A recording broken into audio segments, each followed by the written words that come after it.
আসসালামু আলাইকুম এভরিওয়ান, কেমন আছেন সবাই? আশা করছি সবাই খুব ভালো আছেন এবং আমিও আল্লাহর রহমতে খুব ভালো আছি। ফারার ছোট্ট সংসার আপনাদের সকলকে ওয়েলকাম। আজ আবারও একটি নতুন রেসিপি নিয়ে আপনাদের সামনে হাজির হয়ে গেছি। আজকে দেখাবো মূলো, পালং এবং বেগুন দিয়ে একটি সুন্দর রেসিপি। তো পুরো ভিডিওটা দেখতে থাকুন, স্কিপ না করে। আশা করছি খুব ভালো লাগবে। প্রথমে আমি বেগুন এবং মূলোটাকে ঠিক এইভাবে কেটে নেব।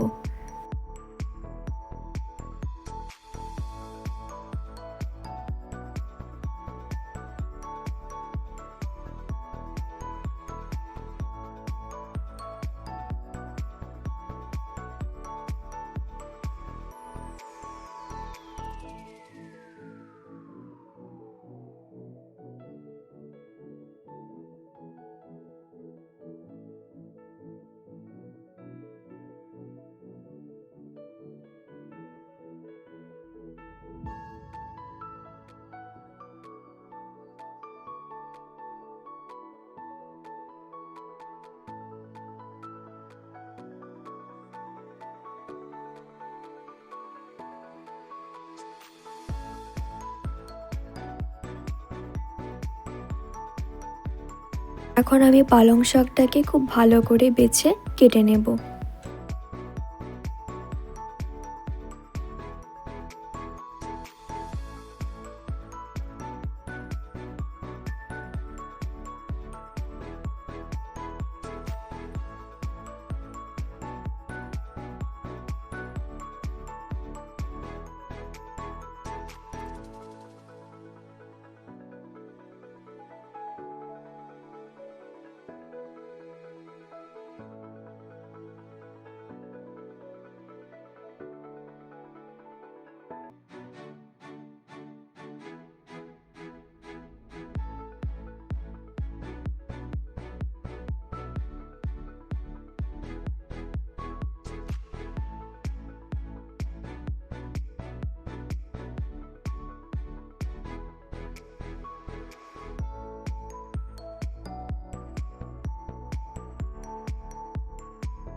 এখন আমি কেটে নিচ্ছি একটা মিডিয়াম সাইজের পেঁয়াজ।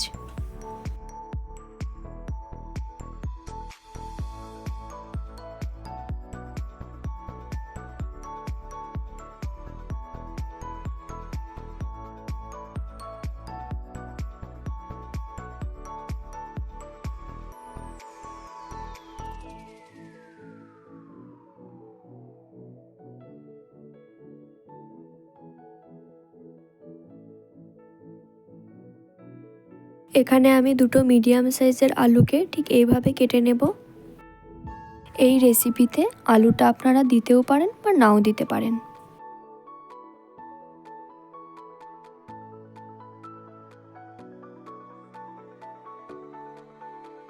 সব কেটে নেওয়া সবজিগুলোকে আমি এক এক করে খুব ভালোভাবে ধুয়ে নেব।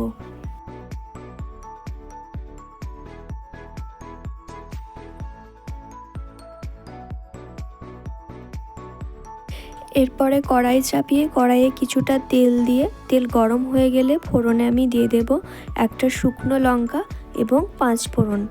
ফোড়নটা কিছুক্ষণ নাড়াচাড়া করে যখন এর মধ্যে থেকে সুগন্ধি বের হবে তখন আমি এর মধ্যে অল্প পরিমাণে রসুনকে কুচি করে দিয়ে দেব। রসুনটা বেশ কিছুক্ষণ নাড়াচাড়া করে একটু লাল হলে এর মধ্যে আমি কুচানো পেঁয়াজটা দিয়ে দেব।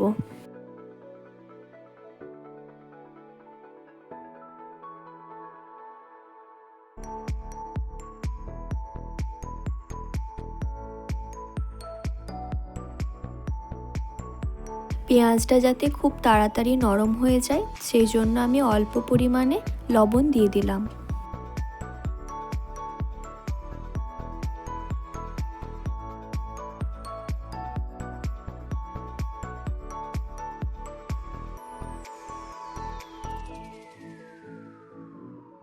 পেঁয়াজটা ঠিক এরকম লাল টাইপের হয়ে এলে আমি এর মধ্যে জল অ্যাড করব অল্প পরিমাণে।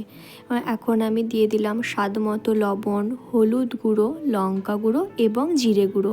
ধনে গুঁড়ো কিন্তু দিইনি। এবার মশলাটাকে খুব ভালো করে কষে নিতে হবে।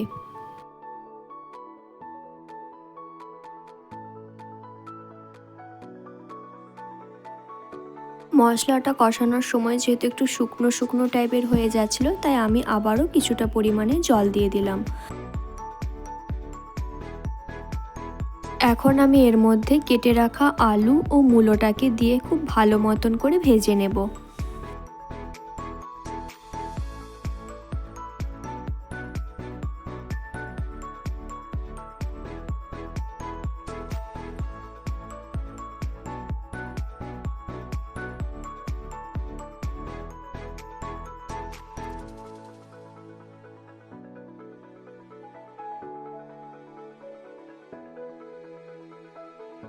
এখন আমি অল্প জল দিয়ে, যাতে আলুটা সেদ্ধ হয়ে যায় খুব তাড়াতাড়ি, তাই অল্প আঁচে এটাকে কিছুক্ষণের জন্য ঢাকা দিয়ে রেখে দেব।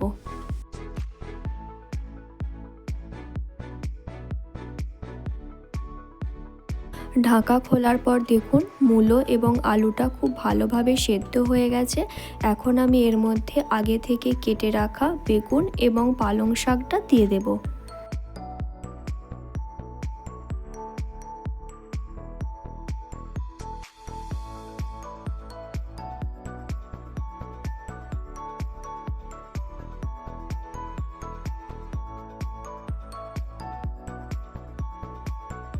খুব ভালো করে নেড়ে চেড়ে নেবার পরে এটাকে আমি ঢাকা দিয়ে দেবো ঠিক 5 থেকে 10 মিনিটের জন্য। মাঝের মধ্যে একবার করে ঢাকা খুলে আমি নেড়েও দিয়েছিলাম। এখন আমি ঢাকা খুলে দিয়েছি। লাস্টে দেখুন পালং শাকগুলো কতটা গলে গেছে এবং কতটা লাগছিল তখন, এখন কতটা কমে এসেছে। এবার এটাকে খুব ভালো করে যে জলটা আছে সেই জলটাকে পুরোপুরি শুকিয়ে দিতে হবে এবং এটা হবে একদম গামাখা গামাখা। দেখুন ঠিক এরকম টাইপের, একদম যেন কড়াইয়ের গায়ে লেগে যায় সেরকম টাইপের করে আমাদেরকে খুব ভালো করে ভেজে নিতে হবে। আমার পালং শাক মূলো বেগুনটা পুরোপুরি কমপ্লিট হয়ে গেছে, এরকম ঠিক শুকনো টাইপের হবে দেখতে। তো আমার এই রেসিপিটা আপনাদের কেমন লাগলো প্লিজ কমেন্ট করে জানাবেন, একটা লাইক করে দেবেন এবং আমার চ্যানেলটি সাবস্ক্রাইব করে ভালোবাসা দিয়ে আমার পাশে থাকবেন। সবাই অনেক অনেক ভালো থাকবেন, সুস্থ থাকবেন, নিজেদের খেয়াল রাখবেন। আবার দেখা হবে আপনাদের সঙ্গে পরের রেসিপিতে। Thank you.